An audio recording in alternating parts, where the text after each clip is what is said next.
श्री शिवाय नमस्तुभ्यम। तो आज के टाइम पे बहुत सारे ऐसे पेरेंट्स हैं, बहुत सारे ऐसे माँ बाप हैं जो परेशान हैं अपने बच्चों को लेकर के। क्या कि भैया हमारा जो बच्चा है ना वो पढ़ने के लिए नहीं बैठता, उसको दुनिया का कोई भी काम कह दो वो सारे काम करेगा, बट उसे पढ़ने के लिए ना कहो। इसी चीज़ को लेकर के बहुत सारे ऐसे पेरेंट्स हैं, माँ बाप हैं जो चिंतित चल रहे हैं। तो इसी की बात हम लोग करने वाले हैं। बच्चा आपकर दौड़ करके पढ़ेगा और परीक्षाओं में उसके नंबर भी बहुत अच्छे आने वाले हैं। तो वीडियो को पूरा देखिएगा इस जानकारी के लिए। सबसे पहले मैं आपको बता दूं कि इस उपाय के लिए ऐसा नहीं कि आपको कुछ ऐसी चमत्कार हो जाएगा ताकि आपके बच्चे में कोई परिवर्तन, जब तक वो बच्चा अपने आप से खुद सुधरना नहीं चाहेगा दुनिया की कोई ताकत सुधार नहीं पाएगी। जब तक वो पढ़ेगा नहीं परीक्षा में अच्छे नंबर नहीं आएंगे। ये जो उपाय मैं आपको बताने जा रहा हूँ ये उसके मन चिंतन को शांत करने के लिए है, बाकी पढ़ना तो आपके बच्चे को ही पड़ेगा। ठीक, अब समझना इस उपाय को। यहाँ पर एक पुष्प आपको दिखाई दे रहा है, जरूरी नहीं है यही फूल आपको लेना है। आप दुनिया का कोई भी पुष्प ले सकते हो, चाहे वो कोई भी हो, किसी भी रंग का फूल हो, कोई भी फूल ले लो। लेकिन नियम ये कहता है कि जो फूल आप इस्तेमाल करने वाले हो वो फूल आपको लेकर देगा आपका बच्चा। चाहे उसे तोड़ना हो तो बच्चे से कह दो तोड़ के ला के दे दो, खरीद के लाते हो चढ़ाते हो महादेव को तो बच्चे से कह दो खरीद के ले आओ चढ़ा दो, है ना। लेकिन आप उस फूल को अपने बच्चे से ही मंगवाएंगे, इस बात का विशेष ध्यान दीजिएगा, ठीक है ना। एक फूल लेना, कोई भी ले सकते हो। फूल लेने के बाद में जो दूसरे नंबर की सबसे बड़ी चीज सामने निकल के आती है उसका नाम है शहद। शहद का इस्तेमाल हम क्यों कर रहे हैं? इसलिए क्योंकि हमारे घर में हमें मिठास चाहिए, बच्चों के क्रोध को शांत करना है, बच्चे के मन चिंतन को शांत करना है, उन्हें सही दिशा में लेके जाना है। तो शहद की जो भूमिका है वो बहुत मेन होती है ना। इसे लेंगे। दूसरे नंबर पर तांबे का लोटा लीजिएगा, उसमें जल भरिएगा। और अगर हम किसी को सुधारने के लिए कोई भी उपाय कर रहे हैं तो इत्र डालना क्या होता है, अनिवार्य हो जाता है। तो आप लोगों को थोड़ा सा इत्र डालना है और फिर पहुंचना है महादेव के शिवलिंग के पास में। फेस रखिएगा उत्तर दिशा, यानी कि नॉर्थ डायरेक्शन। चीज़ों को समझते हैं। आपके पास में शहद है ना। कुछ लोग गलतियां क्या करते हैं पता है, जैसे पहुंचे फटाक से एक बोतल सीसी गिरा दिए शहद का महादेव के शिवलिंग के ऊपर, हो गया उपाय। नहीं, ज़्यादा चढ़ाने से महादेव थोड़ी खुश होते हैं, तरीके से चढ़ाने से, भाव से चढ़ाने से खुश होते हैं, ठीक है ना। एक बाल्टी दूध चढ़ाओगे उससे खुश नहीं होंगे, लेकिन अगर आपका भाव अच्छा है और आपका मन चिंतन अच्छा है तो एक चम्मच चढ़ा दोगे तो महादेव प्रसन्न हो जाएंगे। तो वही काम यहाँ पे करना है। जो आपके पास में शहद है इकट्ठे नहीं उलट देना है, आपको उस शहद को 5 बार में महादेव के शिवलिंग के ऊपर चढ़ाना है। जैसे 3 हो गया, 4 हो गया और ये 5।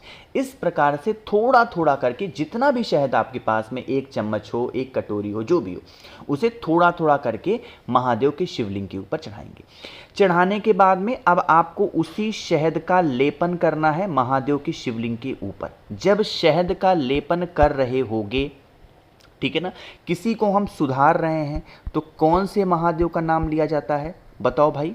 हाटकेश्वर महादेव। किसका नाम? हाटकेश्वर महादेव का स्मरण करते हुए शहद का लेपन करना। और फिर आप लोगों को 1 लोटा जल, अभी फूल कुछ नहीं करेंगे, अभी आपको हाटकेश्वर महादेव के नाम से लेपन करके और 1 लोटा जल चढ़ाना है। पहला काम हो गया। दूसरा काम करना है, जल चढ़ाने के बाद में शिवलिंग को अच्छे से पोंछेंगे और जिस भी रंग का फूल आपके पास में है, लाल, पीला, हरा, नीला, कोई भी पुष्प है, जब उसे महादेव के शिवलिंग के ऊपर चढ़ाएंगे तो जो भी व्यक्ति घर में हठ करता है, पढ़ने नहीं बैठता है, पढ़ता नहीं है, गुस्सा करता, क्रोध करता, उस व्यक्ति का नाम और गोत्र बोल के अगर आप समर्पित करते हैं तो परिवार में भर भर के खुशियां आती हैं और बच्चे का दिमाग जो है ना वो सही दिशा में आपके लगना स्टार्ट हो जाएगा, ठीक है ना। करिएगा भाई ज़रूर। तो पहला उपाय आप लोग को समझ में आ गया होगा। आगे बढ़ते हैं। अब इस वीडियो के हम लोग अपने दूसरे उपाय की तरफ। कोई उपाय करना ना करना कोई दिक्कत नहीं है, बट इस दूसरे उपाय को फॉलो करके देख लो। 3 महीने में इतना बड़ा परिवर्तन आपको देखने को मिलेगा कि आप सोच भी नहीं पाओगे, है ना। देखो, इस उपाय के लिए हमें 2 चीज़ें चाहिए। सबसे पहले तो आपको सरसों का तेल चाहिए होगा, और हाँ, वो भी सरसों का तेल बहुत ज़्यादा मात्रा में नहीं, थोड़ा सा। अब यहाँ पे मैं आपको कुछ और दिखाने जा रहा हूँ और वो चीज़ है रुद्राक्ष। ठीक, नियम क्या कहता है, आपके पास में 6 मुखी रुद्राक्ष, आपके पास में 9 मुखी रुद्राक्ष, आपके पास में 11 मुखी, आपके पास में 12 मुखी या आपके पास में 14 मुखी, इन 5 रुद्राक्षों में से कोई भी एक रुद्राक्ष होना चाहिए।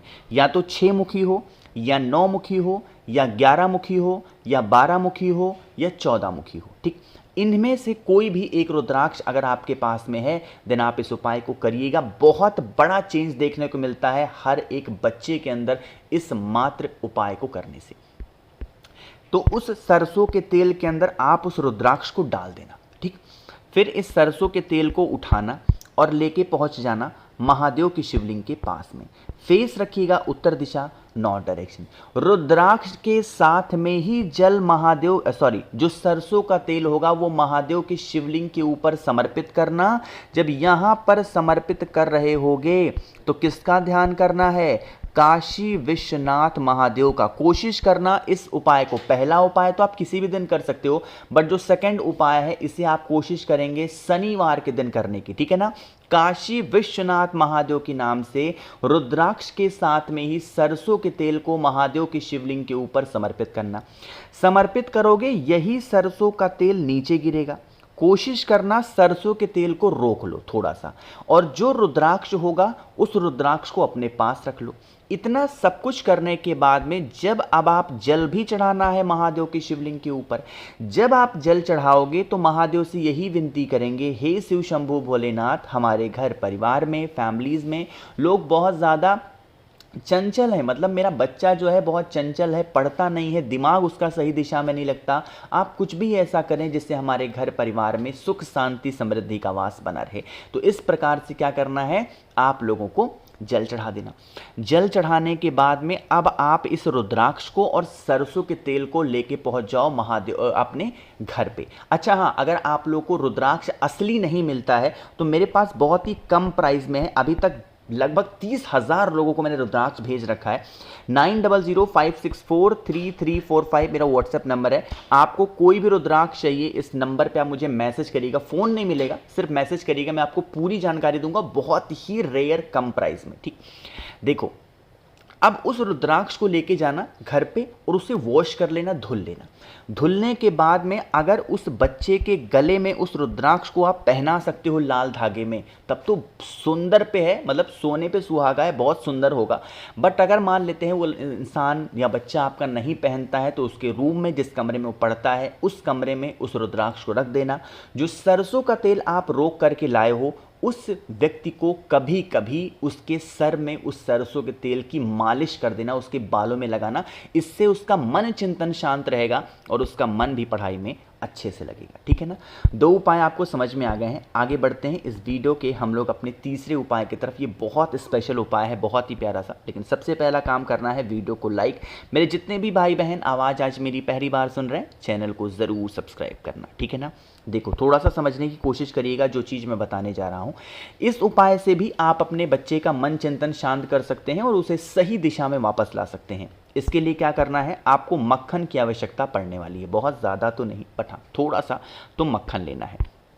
मक्खन लेने के बाद में आपको ऐसे तांबे का लोटा लेना है, उसके अंदर जल भरना है। जल के अंदर गंगा जल डालना क्या होता है, हर बार बताया है मैंने, अनिवार्य होता है। और फिर लेके पहुंचना है महादेव की शिवलिंग के पास में। कोशिश करना इस उपाय को अपने घर पे करने की। कभी भी कर सकते हो, किसी भी दिन कर सकते हो। देखो जितने भी उपाय बात करेंगे वो किसी भी दिन कर सकते हैं, बट जो सेकंड उपाय होगा, दूसरा उपाय मैंने बताया, वो सिर्फ शनिवार को करना। ठीक, अब जो आपके पास में मक्खन है, सबसे पहला काम करना है उस मक्खन का लेपन महादेव के शिवलिंग के ऊपर कर देना। किसके नाम से? कुंदकेश्वर महादेव। फिर से बोल रहा हूं, कुंदकेश्वर महादेव के नाम से मक्खन का लेपन महादेव के शिवलिंग के ऊपर। फिर इस मक्खन को निकाल करके एक छोटी सी कटोरी में रोक लेना। इतना करने के बाद में अब आप 1 लोटा जल चढ़ा देना, श्री शिवाय नमस्तुभ्यम का जप करके। अब देखो कितना छोटा सा उपाय है। जो ये मक्खन आप लोगों ने इस कटोरी के अंदर रोका है, इसे लेके अपने घर के अंदर जाना और 11 दिनों तक इस मक्खन को फ्रिज में रख दो। और आप अपने बच्चे को जब भी भोजन दो ना, तो इस मक्खन को डाल के दो, चाहे ब्रेड में लगा दो, रोटी में लगा दो, दाल में डाल दो, किसी भी चीज़ में डाल करके अगर उसे 11 दिनों तक खिला देते हो तो उसका मन चिंतन भी शांत ज़रूर होता है। इस बात का विशेष ध्यान दीजिएगा, है ना। और अगर रुद्राक्ष धारण करा सकते हो तो उससे सुंदर बात कोई और हो ही नहीं सकती है, ध्यान रखिएगा। सबसे आखिरी उपाय की बात हम लोग करने जा रहे हैं, जो कि हम सभी को करना होगा, किससे? दूर्वा के साथ में। इसके लिए हमें ज़रूरत पड़ने वाली है दूर्वा की, बहुत ज़्यादा नहीं, मात्र 3 दूर्वा आपको लेनी है, ठीक है ना। दूर्वा के साथ में आपको एक नारियल भी लेना है ना। जो दूर्वा होगी कितनी? 3। उस 3 दूर्वा को ऐसे नारियल पे ऐसे रखेंगे, ठीक। आपके पास में होना चाहिए मौली कच्चा धागा, उसे आपको अपने घर में ही घूम करके लपेट देना, ऐसे से जैसे मैं लपेट रहा हूं, पूरे कमरे में घूम घूम करके लपेट देना।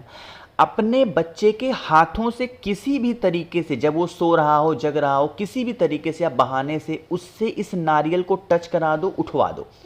टच कराने के बाद में इस नारियल को लेके चले जाना वट वृक्ष के नीचे। किसी भी दिन किसी भी समय इस उपाय को कर सकते हो। वट वृक्ष के नीचे जाना और एक छोटा सा गड्ढा खोद करके उस जमीन के अंदर इस नारियल को मात्र दबा देने से घर के अंदर बच्चों की जो नकारात्मक ऊर्जाएं होती हैं वो आपके घर के बाहर वापस चली जाती हैं।